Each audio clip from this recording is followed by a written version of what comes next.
والعاقبة للمتقين، والصلاة والسلام على سيد المرسلين وخاتم النبيين الصادق الأمين، وعلى صحبه الطيبين الطاهرين، وعلى من تبعهم بإحسان إلى يوم الدين. أما بعد، فأعوذ بالله من الشيطان الرجيم. بسم الله الرحمن الرحيم. يريدون ليطفئوا نور الله بأفواههم والله متم نوره ولو كره الكافرون. صدق الله العظيم.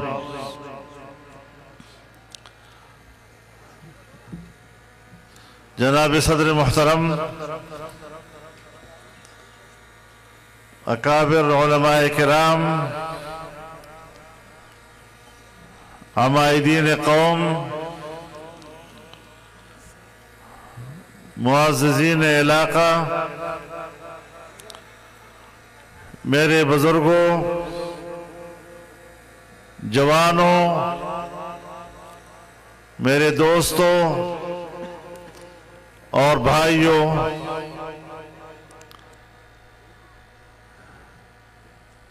میرے لیے اعزاز بھی ہے اور سعادت بھی کہ آج مانسہرہ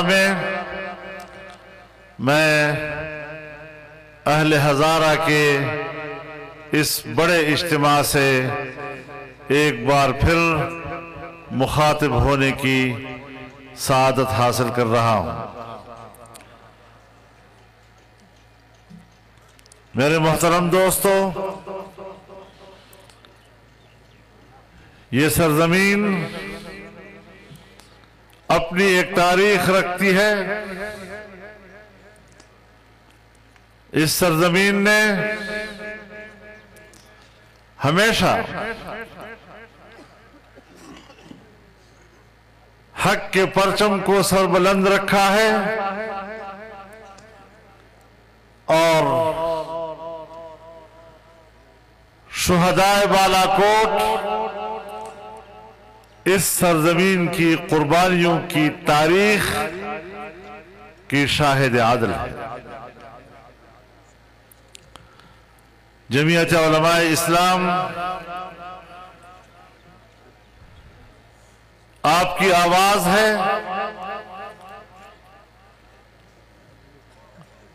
آپ کے حقوق کی آواز ہے۔ پاکستان میں اسلام کی سربلندی، انسانی حقوق کا تحفظ اور خوشحال معیشت، یہ ہمارا بنیادی ہدف رہا ہے۔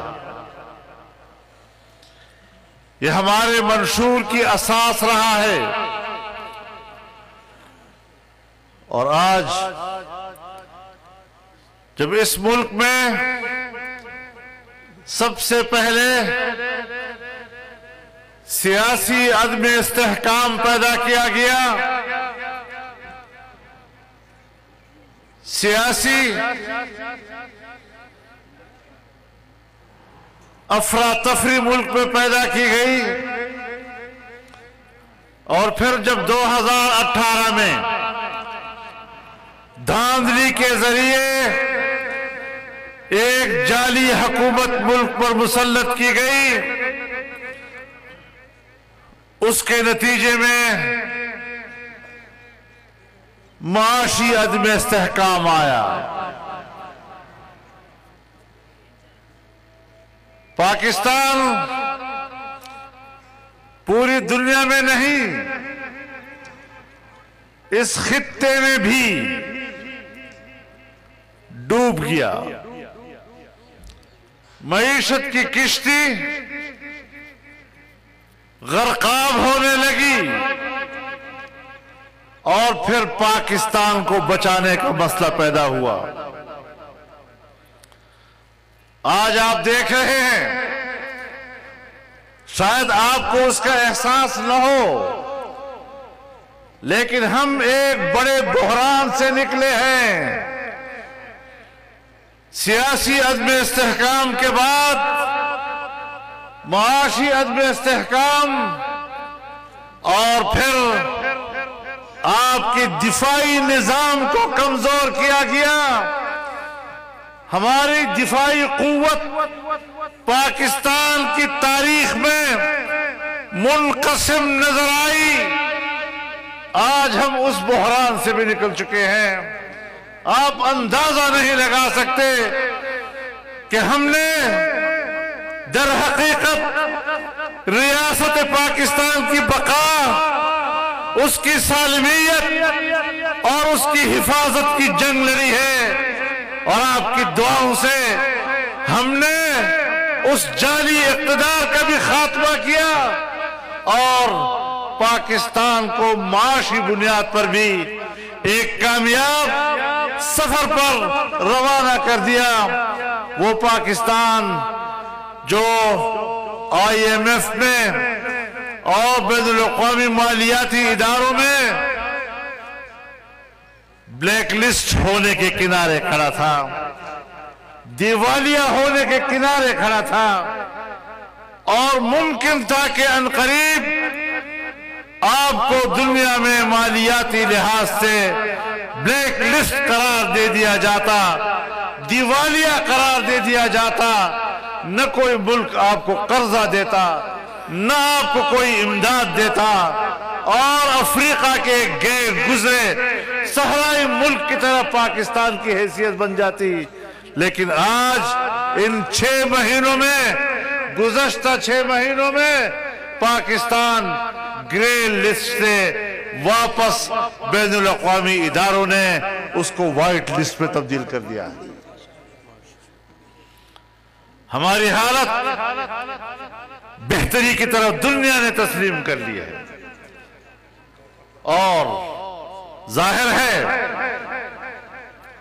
ملک دلدل میں تھا۔ دلدل سے نکلنا مشکل کام ہے، کوئی آسان کام نہیں ہے۔ آپ کے روپے کی قیمت 250 کے قریب پہنچ گئی تھی ڈالر کے مقابلے میں، آج وہ واپس آ رہی ہے۔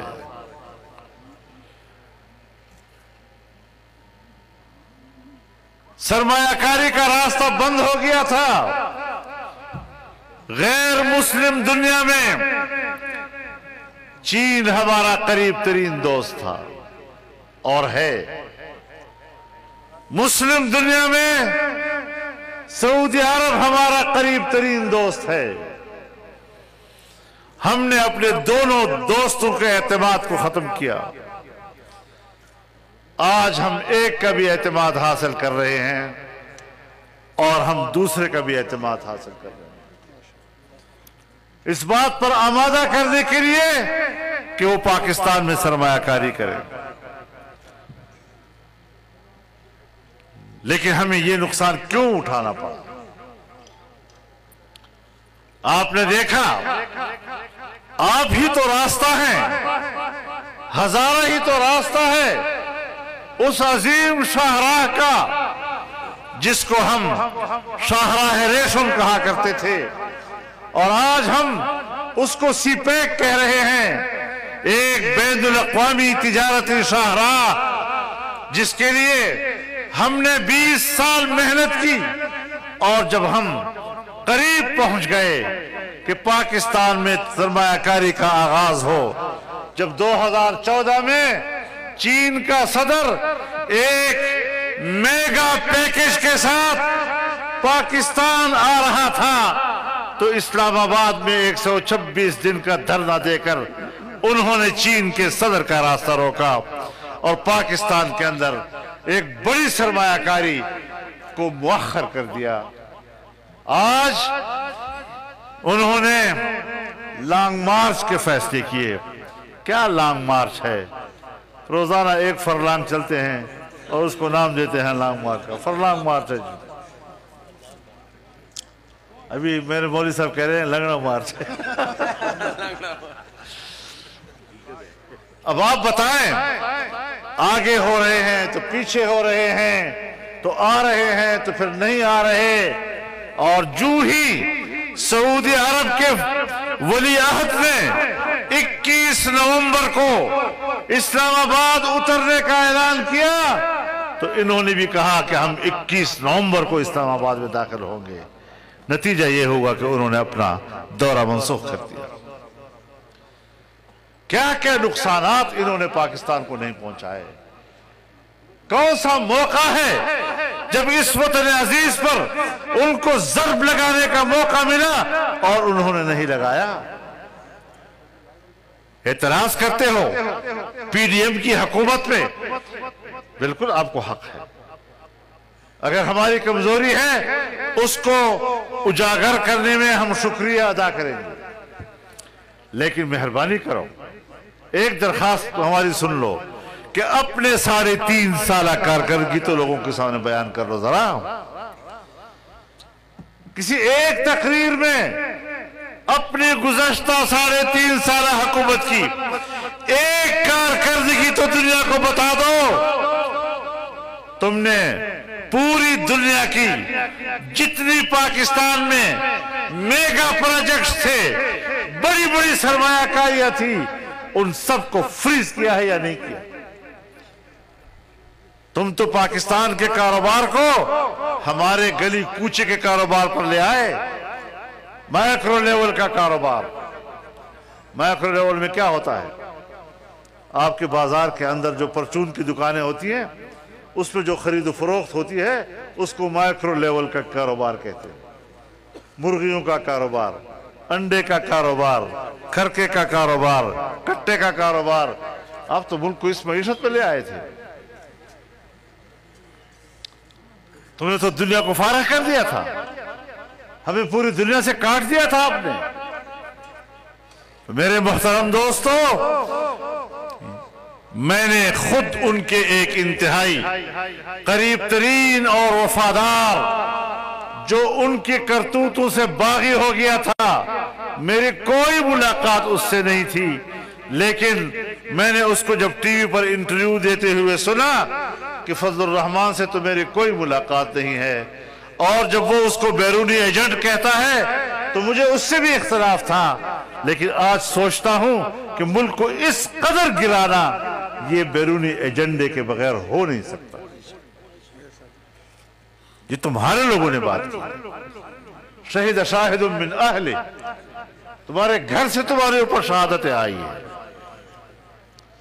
اگر فارن فنڈنگ کیس کا مسئلہ آیا اور تم نے بیرونی امداد کو چھپایا, میں نے آپ پر الزام نہیں لگایا, کسی دوسری پارٹی نے آپ پر الزام نہیں لگایا. آپ کی پارٹی کے اندر سے تمہارے ایک بانی رکن نے کہا کہ فارن فنڈنگ کیس چوری ہوا ہے, اور آپ کے اپنے لوگ الیکشن کمیشن میں گئے اور الیکشن کمیشن نے کہا کہ آپ چور ہیں. ہم نے نہیں کہا, ایک ادارے نے کہا آپ چور ہیں. آپ کا منشور کیا ہے؟ صرف ایک بات, اپنے مخالف کو چور چور چور چور کہتے رہو, اس کے علاوہ کوئی کارکردگی نہیں. دوسروں کی مخالفت پر سیاست کی عمارتیں کھڑی نہیں ہوتی. اپنی بنیاد بتاؤ کیا ہے. کیا ثابت نہیں ہوا کہ تم نے اسرائیل سے مدد لی ہے؟ کیا سامنے نہیں آیا ریکارڈ کے اوپر کہ تم نے امریکہ سے مدد لی ہے؟ کیا ثابت نہیں ہوا کہ تم نے انڈیا سے مدد لی ہے؟ اور انڈیا میں ایک تجزیہ نگار جو خود اعتراف کرتا ہے ٹی وی پر کہ ہم نے آپ کی مدد کی, عمران خان, ہم نے آپ کے لیے پیسے اکٹھے کیے, یہ تم نے کیا کر دیا, یہ تم نے کیا کر دیا, کیا کیا چھپاؤ گے تم لوگوں سے؟ اگر ہماری بات کوئی نہیں مان رہا تھا، ہم نے اس کی پرواہ نہیں کی کہ ہمارا دعویٰ مقبول نہیں ہے، چونکہ مقبول نہیں اس لیے ہم اپنے دعوے سے پیچھے ہٹ جائیں۔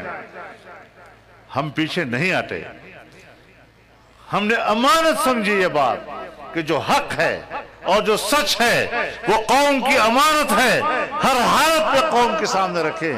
ہم نے اپنے سیاسی مفاد کو نہیں دیکھا، ہم نے اقتدار کی مفاد کو نہیں دیکھا، ہم نے دولت اور مفاد کو نہیں دیکھا، ہم نے حقائق کو دیکھا اور حقائق قوم کے سامنے رکھے، اور انشاءاللہ گلی گلی ہمارے اس حقائق کو تسلیم کیا جائے گا۔ میرے محترم دوستو، ہم نے اس ملک کو چلانا ہے، اس ملک کو بچانا ہے۔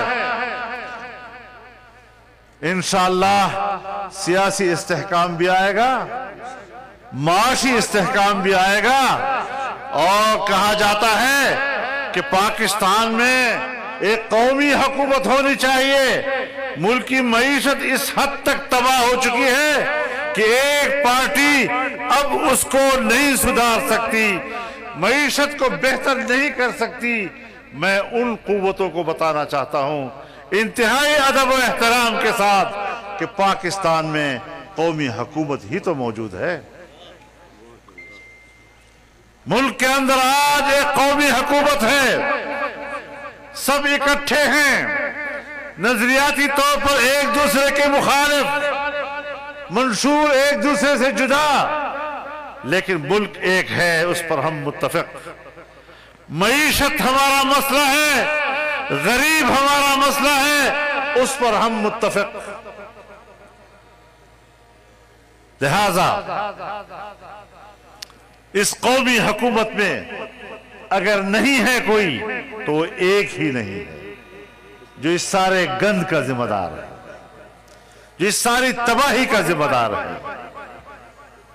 ایک عمارت کی تخریب کرنے والا، اس کو عمارت کی تعمیر میں حصہ نہیں دیا جا سکتا۔ لہذا آج ایک قومی سوچ کے ساتھ ملک آگے بڑھ رہا ہے، اور اسی قومی سوچ کی برکت ہے کہ پاکستان کی دفاعی قوت تنازع سے بچ گئی، ایک متفقہ قیادت دوبارہ وجود میں آ گئی۔ پاکستان کی دفاعی قوت پاکستان کی بقا کے لیے آخری حصار ہے۔ میری پارٹی میں کوئی نہ رہے، کچھ لوگ چلے جائیں، ہم برداشت کر لیں گے، لیکن ہمیں اپنی فوجی قیادت سے ہزار اختلاف کے باوجود ہم اس کو پاکستان کا آخری حصار سمجھتے ہیں۔ ہم ان کے توڑنے اور اب باہمی تقسیم کو برداشت نہیں کر سکتے۔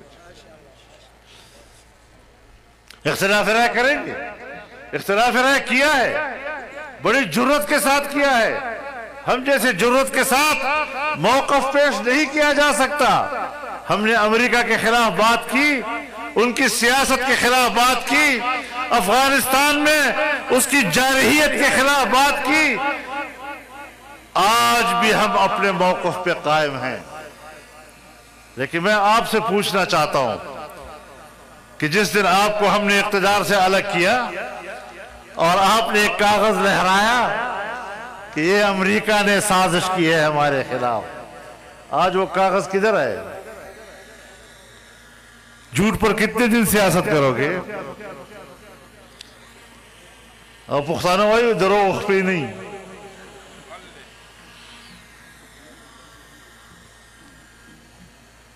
میں ماں خلاف سازش شوئے دا چاہ کڑے دا پتہ نشتا اس وہی دا خبر پریدے بڑا دا یہ رکھے دا پریدے اوہ تیرہ شوار آغا امریکہ چا ماں خلاف سازش کرو اگے سر روغا گوارم اور کہ ماں کو مطلق زبردست دوستی با ماں امریکہ سے رہی سہار یو خبرہ ماں خام بلا خبرہ ماں ذکر بلا خبرہ بیا جو سہر کی بیا بلا خبرہ بیا ماں خام بلا خبرہ اور دا قمقلانے دا سے خیاوری ہو یا بیا تیسرے سے چلوں گا تو دو حالات مقابلہ ایک کئی خبر دا ثابت قدمی خبر کوئے کہ تا پہ اطمینان بھی جزر اختیار ہوا ہے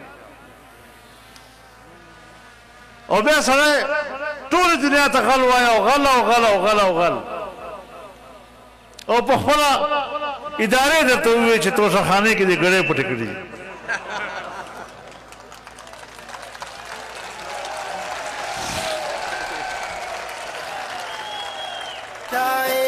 مشرق کی جواب بیٹیاں سڑکوں پہ نچائے ہم جنس پرستی کے لیے راہ بنائے فحاشی اور یعنی کے سونا میں جلائے کارندہ مغرب ہے کوئی مان نہ مانے میرے محترم دوستو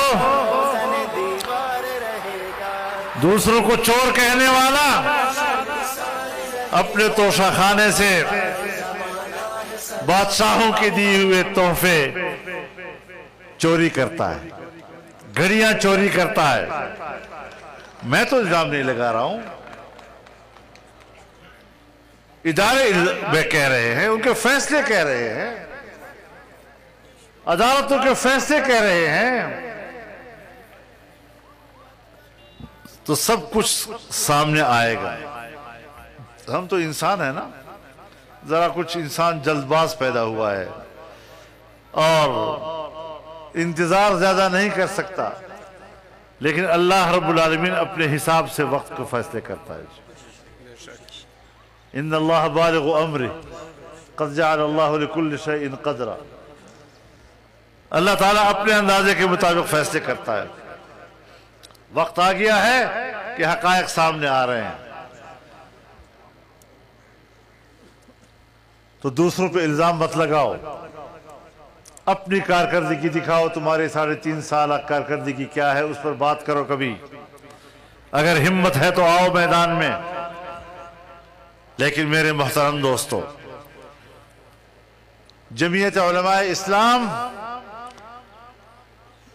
اس حکومت کا حصہ ہے تاکہ ملک کو بحران سے نکالنے میں ہم کردار ادا کر سکیں اور الحمدللہ آپ لوگ قائدانہ کردار ادا کر رہے ہیں آج پہلی مرتبہ ہوا کہ وفاقی شرعی عدالت نے جب فیصلہ دیا کہ سود کا خاتمہ ہو تو کچھ چیزوں پر الجھنیں تھیں اس کو بنیاد بنا کر اسٹیٹ بینک آف پاکستان اور نیشنل بینک آف پاکستان اور کچھ اور لوگ بھی اس پر نظر ثانی کے لیے عدالت میں چلے گئے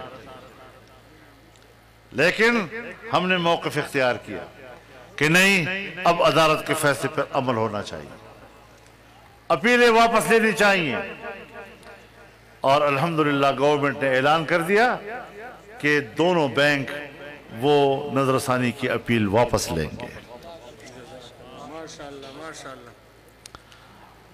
اب کچھ اور لوگ ہیں جن کی اپیلیں ابھی تک ہیں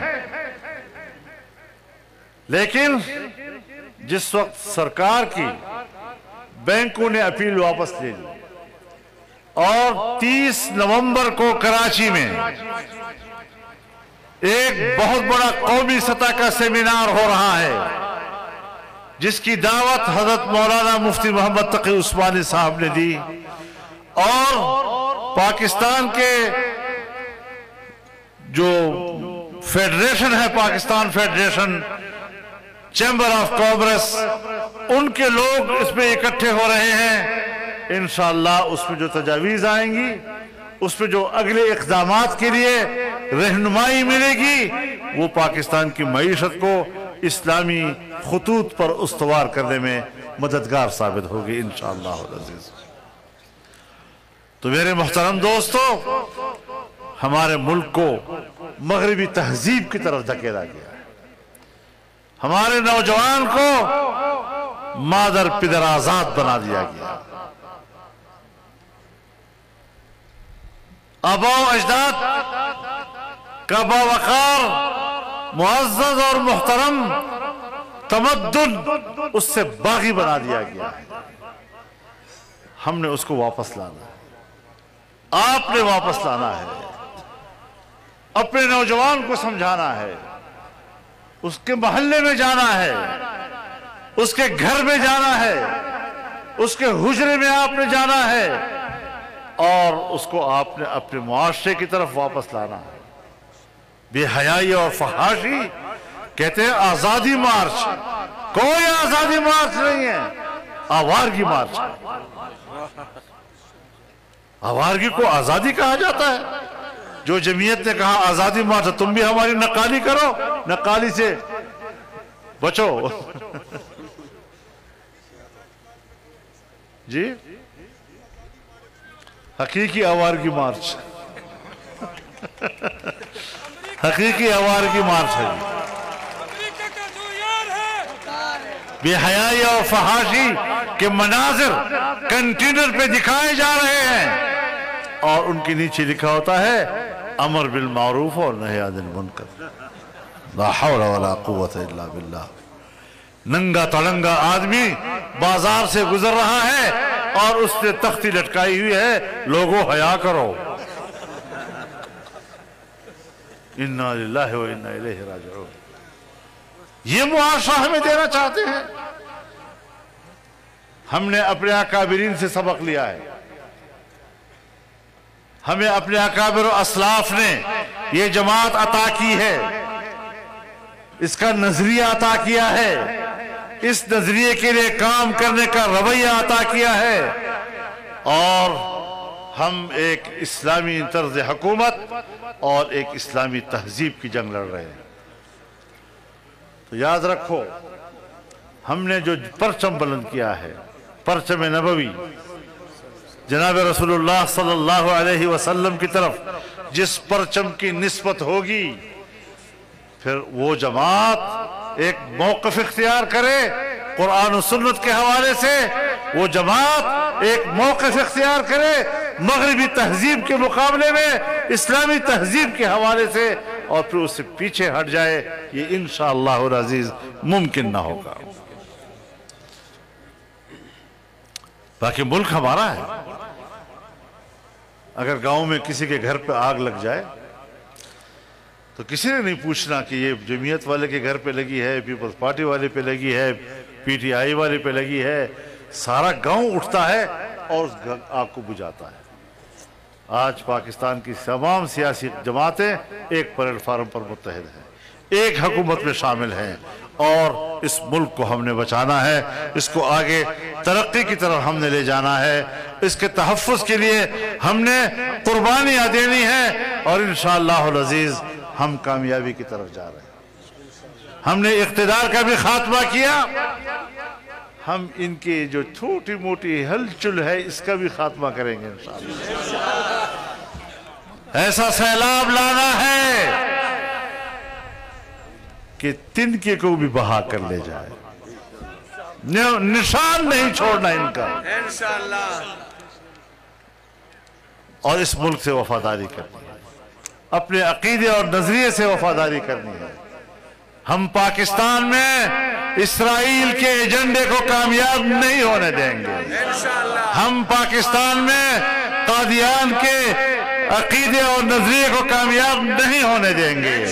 یہ ایجنڈا فیل ہو چکا ہے، اور میں آپ کو مبارکباد دیتا ہوں کہ یہ ایجنڈا جمعیت علماء اسلام کی قیادت اور اس کے پرچم تلے قوم کی تائید کے ساتھ اور اللہ کی مدد کے ساتھ ناکام ہوا ہے انشاءاللہ۔